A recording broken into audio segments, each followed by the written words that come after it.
చేసేవాళ్ల మతాల్లోకి వెడితే అమ్మయ్య కన్యకకి పిల్లలు పుట్టడం ఏమిటయ్యా అని అడిగితే దానికి ఏమిటి సమాధానం?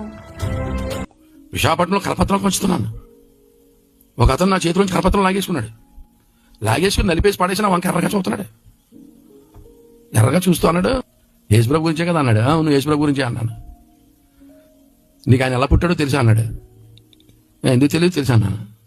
చెప్పి అలా పుట్టాడు అన్నాడు. కన్య మరియ పరిశుద్ధాత్మ ద్వారా గర్భం ధరించి యేసుని కన్నది అన్నాను. నీకేమైనా మెంటలా అన్నాడు. అన్నాను. పురుషునితో సంబంధం లేకుండా పిల్లలు పుడతారా అన్నాడు. నేను అన్నాను, మనుషులకైతే అసాధ్యం కానీ దేవునికి సమస్తము సాధ్యమే అన్నాను.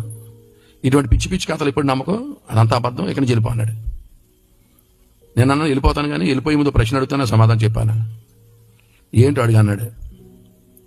కర్ణుడు ఎక్కడి నుంచి పుట్టాడు అన్నాను. చెవులోంచి పుట్టాడు అన్నాడు. చెవులోంచి పుడితే గర్భసంచి గోబలో ఉందా అన్నాను.